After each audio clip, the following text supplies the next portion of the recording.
Bom, amados, pastor, eu recebi do Senhor a indicação desse texto para tratar de púlpito aqui nessa noite, e eu só queria já colocar o apontamento do apóstolo Paulo quando ele entrou no mérito da questão da nova vida.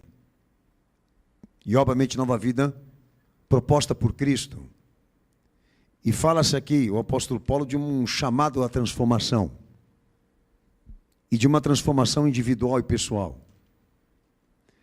Eu queria falar aqui para os amados irmãos que essa chamada de transformação individual e pessoal é porque o parecer da redenção que se cumpriu em Jesus, o parecer ali é que o homem se salva por meio dele, por meio do que ele fez, dentro de uma experiência puramente pessoal e espiritual.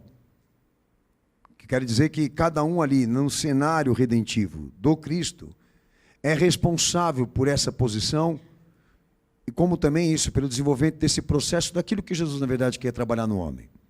Isso não é visto dentro de uma visão coletiva, mas puramente individual e pessoal.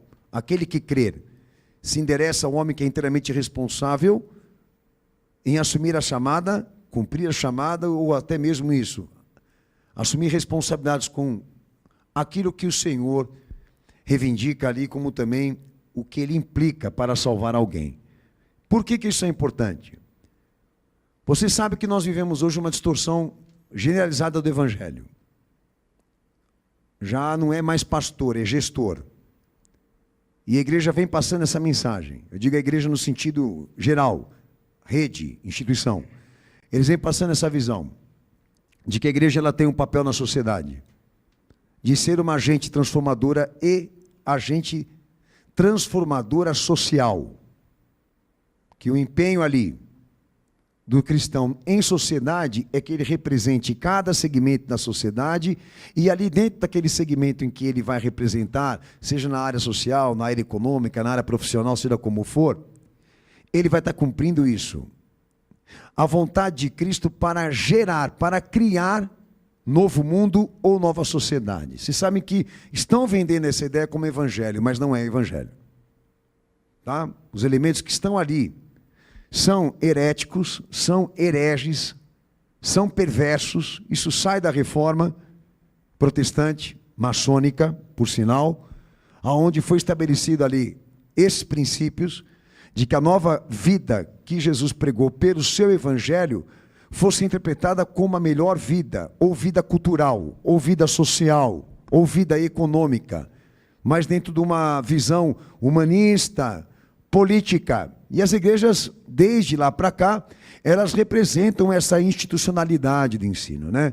De acreditar que realmente o mundo é que Jesus queira transformar o mundo, gerar estabilidade institucional, criar a coletividade, a harmonia entre as confissões, essa coisa toda do diálogo interreligioso, e a gente está vendo a igreja representar essas pautas, obviamente com interesses políticos e internacionais, mas que não é evangelho. Eles estão dizendo lá, é evangelho, mas não é evangelho. A interpretação, ou até mesmo a indicação, né, que o Senhor deu à igreja, ela não se direciona a uma redenção social, política, ambiental, institucional, mas uma redenção puramente individual e pessoal do homem.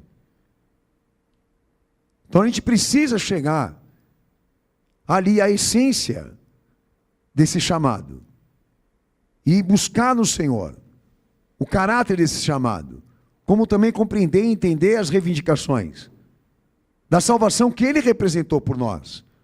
Nós temos essa tarefa, nós temos esse dever de sermos fiéis, como também legítimos a Cristo, naquilo que estamos vivendo agora, que é a dispensação do reino dEle e da vida dEle. O entendimento é que a igreja ela não foi chamada por Cristo para cumprir uma missão gestora. A igreja foi chamada por Cristo para ser uma instituição dele para fins redentivos e messiânicos, não políticos, não sociais, sequer humanistas. Então Paulo ele faz o levantamento aqui dessa nova vida que Cristo é o mediador e uma chamada de transformação individual que se direciona a 3 aspectos aqui. Há uma entrega total, uma busca pela transformação e a rejeição dos padrões deste mundo. Tudo isso ele solicita em 2 versículos. E define que a transformação, ou a nova vida que Cristo propôs ao homem por meio do que ele ofertou, implica uma entrega total, a busca por uma transformação que nós temos que entender, e a rejeição dos padrões deste mundo, dos seus conceitos, dos seus pensamentos. E o pastor, eu vou tratar um por um aqui. Mas eu já queria alertar os amados. Não se encante, não se deixe se influenciar por esses apelos que estão sendo feitos aí pelos religiosos, principalmente pela ala evangélica, por essa ala escrota, imunda, pecaminosa, que tem fraudado o evangelho do nosso Senhor. E como todos podem perceber, a igreja virou um instrumento do Estado, um logadouro público, e quem está em cima do púlpito está por causa do povo, está por causa do público, está por causa dessas demandas políticas. Então é necessário e importante, irmãos, que a gente não abandone, se é que algum dia fomos confirmados nisso, da essência desse chamado que Cristo representa para nós, do que Ele propôs, do que Ele quer que todos alcancem aqui. E eu vou começar por esse detalhe. Quando Paulo ele começa a falar, apresentai os vossos corpos, no versículo 1, né? Ele diz, rogo-vos, pois, irmãos, pelas misericórdias de Deus, que apresenteis vossos corpos por sacrifício vivo, santo e agradável a Deus, que é o nosso culto racional. O que ele quis dizer, apresentai os vossos corpos? Ele quis dizer aquilo que está no Evangelho do nosso Senhor. Que o chamado do Senhor, do Cristo, para o homem se salvar, exige a totalidade do seu ser. Que ele se entregue totalmente àquilo que o Senhor representou por ele. Vamos ler o texto, Mateus 16, 24. Então disse Jesus aos seus discípulos, se alguém quiser vir após mim, renuncie-se a si mesmo, tome sobre si a sua cruz e siga-me. Mateus 10, 38, um outro texto também, que registra isso, quando o Senhor se direciona a dar essa condição de que aqueles que realmente queiram se salvar por Ele, sejam inteiramente dEle, totalmente dEle, exclusivo. Vamos ler o texto. E quem não toma a sua cruz e não segue após mim, não é digno de mim. Amém? Então qual é o entendimento desse chamado? E chamado individual? Que se o homem se prontifica realmente a se salvar por Ele, a obediência a Ele, ela não é em partes, ela não é relativa, ela é absoluta. Quando Paulo fala da totalidade do ser, ele diz tudo aquilo que se refere ao nosso eu, à nossa essência, à nossa existência. Tudo aquilo que se refere ao nosso eu, à nossa existência, a totalidade do nosso ser, tem que ser entregue a Cristo, para objetivos e propósitos dele, não mais nosso. O que seria pegar a cruz aí? Segundo o nosso Senhor, a cruz é um instrumento de incorporação, de finalidades e objetivos de vida, que Ele quer que a igreja cumpra. E o entendimento aqui é, que se ela não estiver inteiramente entregue a Ele, ela não vai cumprir. Se Ele não é a coisa mais importante deste homem, da fé, aquilo que Ele pediu, aquilo que Ele endereçou, né, por obediência, não vai ser honrado. Ele quer a prioridade. Ele quer o primeiro lugar. Que não está muito longe de ser uma exclusividade religiosa. Uma exclusividade de vida, de existência. Religiosa não. Então esse chamado de entrega total é um dos primeiros passos da salvação. Se você crê nele, ele é o caminho e a verdade que você vai ter que viver. Como a vida que você vai ter que honrar. Só que a gente sabe que na prática não é o que está acontecendo. Tá? Transformaram o evangelho no estilo de vida, numa filosofia de vida, mas não é o que ele propõe. Ele não quer que seja um ensinamento para a vida. Ele quer que seja a vida, da qual você precisa sacrificar e honrar agora, acima do teu eu. E na prática isso não está acontecendo aqui. Eu venho, olha meus irmãos, dizendo a vocês, não vai procurar o título de cristão, mas a essência. Não se titula cristão. Busca a essência. Porque é uma coisa bem diferente de você ser chamado de cristão, ou reconhecido como cristão, disso. De ser identificado por Ele, e visto por Ele como um discípulo. Ninguém se salva a nível de título aqui. Mas de fé e obras alcançadas. Então é necessário a gente entender, compreender que aceitar Jesus não é uma experiência de vida. Aceitar a Jesus aqui é renúncia. E aceitação total do que Ele propõe. Você não está aceitando Jesus para buscar, como falei que a Reforma Protestante inventou, né? De buscar por meio dele a melhor vida, a vida mais agradável, a vida mais rentável, a vida procriadora, a vida realizadora, ou coisa do tipo. Não, aqui a vida é ele. O objeto da contemplação, da sujeição, é ele o que ele fez. E o eu aqui tem que ser sacrificado. A exigência aqui é essa. Que o eu de todos aqui, que professam essa fé, não prevaleça, não esteja acima dele ou qualquer coisa que ele tenha pedido. Então a gente sabe que na prática, muitos aqui estão fraudando esse chamado.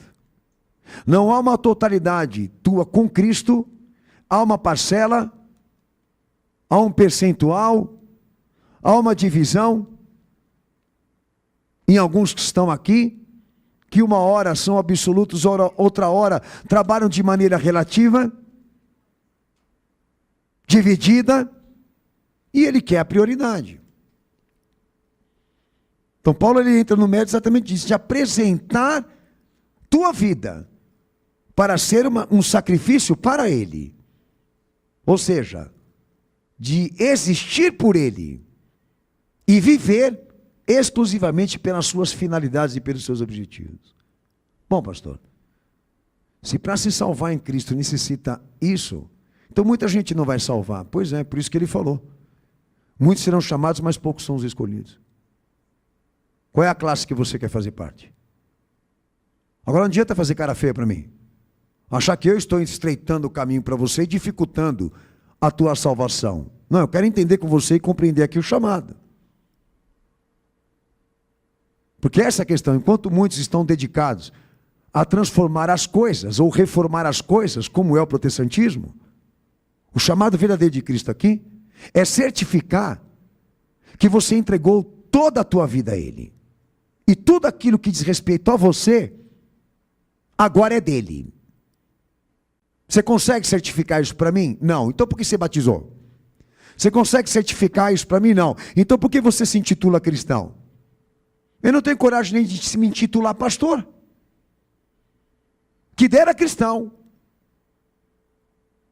Exatamente por essa realidade. Porque eu também não sei se eu cheguei nessa totalidade, mas eu não sou maluco, não sou louco de dizer que eu estou salvo, que eu sou santo. Alguns se arriscam, eu não. Eles sabem melhor do que eu. Nada do que você pensa ou fala ao meu respeito vai ter algum valor. Por quê? Porque eu sei que isso não tem efeito. Assim como eu com você. Mas em compensação, todos aqui têm a consciência do que devemos atingir. Nesse Jesus que estamos professando. Nesse Cristo que aceitamos como Senhor e Salvador. Que a autoridade e o reino dele tem que atingir todo lado da nossa vida. Tudo aquilo que diz respeito ao nosso eu. O nosso ser. E não fazer essa brincadeira com o evangelho, que é achar que o evangelho é ir na igreja de domingo. Que achar que o evangelho é ser batizado por uma igreja cristã.